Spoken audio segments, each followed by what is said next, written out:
Dans 5 semaines, nous allons élire le prochain président de la République. Et pourtant, pas un Français n'arrive à se mettre dans l'idée que l'échéance est si proche. Pourquoi? Parce que tout simplement, il n'y a pas eu de campagne et il n'y en aura pas. Alors évidemment, on va expliquer que c'est de la faute des affaires, de la faute de François Fillon, de ses costumes, de ses enfants, de Pénélope, de tout ce qu'on veut. L'explication est quand même très simple, même si bien sûr l'affaire Fillon a servi à phagocyter totalement le débat sur les programmes, il n'y a pas que ça. Parce que là, on aurait pu passer à autre chose depuis longtemps, et on ne le fait pas. Ou plutôt, à chaque fois qu'un débat surgit, il est immédiatement réglé par quelques mots-clés. Repli, souverainisme, xénophobie, racisme, et en général, le binôme ouverture-fermeture qui permet de régler assez vite les choses. Qu'on parle de la directive sur les travailleurs détachés, qu'on parle du Made in France, de la relocalisation de la production, qu'on parle d'à peu près tout, finalement, ce sont ces mots-là qui surgissent pour éviter d'aller plus loin dans la discussion. Pourquoi? Parce que, tout simplement, on a essayé de remplacer le véritable enjeu de cette campagne que devrait être la réflexion sur les dégâts, les désastres que cause le libre-échange, par une réflexion morale. Quiconque remet en cause le système économique actuel est évidemment un méchant xénophobe, coupable de haine de l'autre, etc., etc.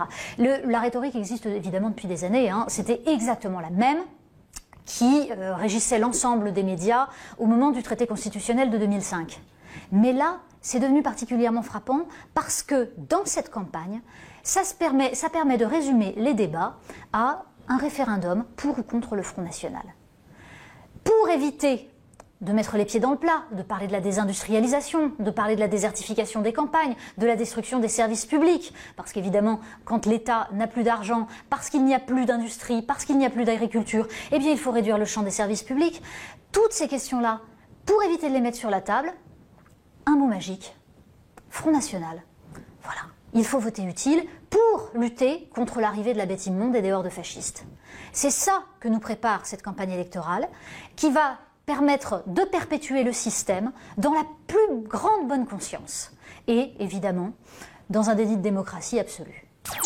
Un attentat a été déjoué. 2 hommes radicalisés ont été interpellés à Marseille par les services de police. Ils sont soupçonnés de préparer un attentat imminent. Du matériel, des armes à feu ont d'ailleurs été découverts lors des perquisitions. On fera le point tout à l'heure sur nos dernières informations concernant cette enquête. En attendant la conférence de presse du procureur Molins à 19h30, à suivre bien sûr en direct sur BFM TV. Mais ça veut dire qu'on a donc 11 candidats qui sont menacés directement. L'un d'entre eux est mon invité ce soir, c'est François Asselineau, candidat UPR à l'élection présidentielle. Monsieur Asselineau, bonsoir.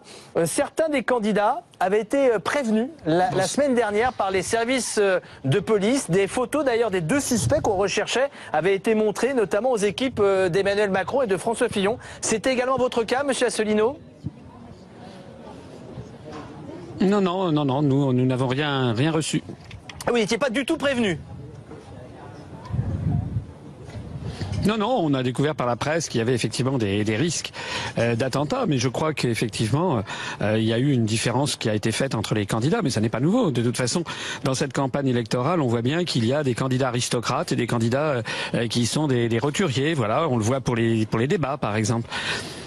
Vous êtes en train de me dire qu'en termes de sécurité, vous vous sentez peut-être moins protégé que les gros candidats et les grands candidats? Honnêtement, moi je ne me sens pas vraiment menacé parce que moi ce que je vois c'est que je vous suis très souvent abordé dans la rue par des gens qui me félicitent, qui me disent continuez, qui me disent ne croyez pas aux sondages, qui me disent on vous suit, on est tous derrière vous. Donc il y a actuellement une forte dynamique en ma faveur et d'ailleurs je ne vois pas pourquoi je serais menacé puisque j'ai un discours de large rassemblement. Voilà, donc je crois que c'est peut-être une des raisons pour lesquelles nous n'avons pas été aussi protégés que d'autres. Alors en même temps, on s'aperçoit que cette menace terroriste est toujours là. On l'a peut-être un peu oublié parce qu'on peut pas dire que le terrorisme islamiste notamment a été au cœur des débats de cette présidentielle jusqu'à présent. Non, c'est exact. Mais si vous voulez, Monsieur Fillon, semble-t-il, qui était la cible de cette menace, doit s'en prendre aussi à lui-même, parce qu'il a contribué à largement désorganiser les services de renseignement à l'époque. Et puis, je rappelle quand même que Monsieur Fillon, comme Monsieur Macron, qui est le Hollande bis, sont en fait les partisans d'une seule et même politique, la politique d'alignement complet sur les États-Unis d'Amérique, et donc approuvent des guerres illégales au Moyen-Orient, désorganisent les services de police, suppriment des policiers, font une politique de rigueur généralisée, en fait désorganisent l'État. Donc finalement, ça n'est pas tout à fait anormal que l'on voit ces menaces proliférer. En même temps, l'attentat a été déjoué, donc il faut plutôt peut-être féliciter les services de police qui ont fait le job. Ah, ça c'est certain qu'il faut féliciter les services de police qui ont fait leur travail, bien entendu. Mais il faut faire la différence entre les services de police qui ont fait leur travail et puis les directions, la directive politique qui est faite. Vous savez, c'est la même chose dans tous les domaines administratifs, dans tous les ministères, les fonctionnaires, si vous voulez, essayent de faire leur travail avec de moins en moins de moyens. Et comme seul remerciement, ils apprennent que M. Fillon veut supprimer 500 000 postes de fonctionnaires. Voilà, donc il y a de quoi être désespéré quand on est fonctionnaire. Et que feriez-vous de mieux, de différent, si vous étiez président de la République pour lutter contre cette menace terroriste, M. Asselineau ? Ben déjà, la première chose que je fais, c'est que je l'ai déjà annoncé à de nombreuses reprises, je rapatrie immédiatement toutes les troupes françaises qui sont entraînées dans des guerres illégales, notamment au Moyen-Orient. Lorsque la France participe à la destruction de la Libye et participe également à la déstabilisation des régimes au Moyen-Orient, ce que n'avait pas fait Jacques Chirac et Dominique de Villepin, je le rappelle, puisqu'en 2003, ils avaient refusé de s'aligner derrière les États-Unis, lorsqu'on a une politique de cette nature, il ne faut pas trop s'étonner qu'effectivement, on ait des risques terroristes qui augmentent. Par ailleurs, ce que je fais, c'est que je redonne plus de moyens financiers à la police et à la gendarmerie, je rétablis les services de renseignement et par ailleurs je fais également une politique, notamment en sortant de l'euro, en créant un nouveau franc, je rétablis une France compétitive, ça fait baisser de 1,5 à 2 millions le nombre de chômeurs de catégorie A. Le cancer de la France, c'est d'abord avant tout la montée constante des inégalités, de la pauvreté et du chômage de masse. Voilà, alors là-dessus prolifère effectivement de la criminalité et parfois certains fous versent dans la délinquance et le terrorisme. Tout ça, c'est un ensemble, vous savez, comme le poisson pourri par la tête. Il faut d'abord changer la tête, rétablir l'autorité de l'État et avoir un État qui soit digne à son sommet. Ça va changer votre façon de faire d'ici dimanche, votre façon d'aborder la campagne, vos déplacements? Vous allez faire attention? Non, écoutez, moi, ce que je fais pour l'instant, c'est que j'essaie d'expliquer aux Français que la situation est catastrophique et que la pire des choses serait qu'ils se laissent intimider par des sondages bidons et une présélection faite par les grands médias des candidats qui ont mené la France au désastre. Il faut absolument que les Français se ressaisissent, qu'ils mettent de côté les sondages bidons et qu'ils décident de donner un changement radical à l'évolution de la situation. Moi, je propose de rendre aux Français leur souveraineté, leur indépendance. Et pourquoi? Pour que justement, ils puissent faire baisser le chômage en sortant de l'euro, pour que justement, ils puisse arrêter la désintégration des services publics qui est actuellement demandée par la Commission européenne, pour que justement ils arrêtent également l'asphyxie des collectivités locales qui est aussi demandée par la Commission européenne, qu'ils arrêtent également la destruction de nos acquis sociaux, de nos droits sociaux. C'est pour ça que je me bats, et ça c'est quand même la chose la plus importante qui motive les Français, plus que finalement de s'intéresser sur les menaces terroristes ici ou là. Moi je ne veux pas que ces menaces viennent polluer la fin de la campagne. Merci François Asselineau, qui ne veut pas que les menaces terroristes polluent cette campagne et qui nous... La deuxième chose que je voulais dire, c'est que la preuve vient d'être faite au Royaume-Uni et aux États-Unis que voter, ça sert. Voilà. Je le dis parce qu'il y a des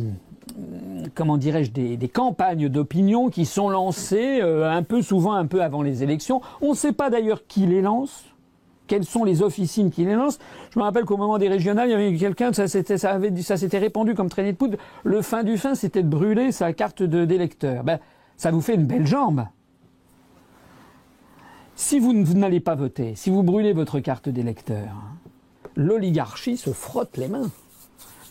Ils s'en fichent éperdument, qui est 90% d'abstention. C'est arrivé, aux européennes, il y a quelques années, là, je crois que c'était en Estonie, il y avait 89% d'abstention, ils s'en fichent. L'élection est toujours valable.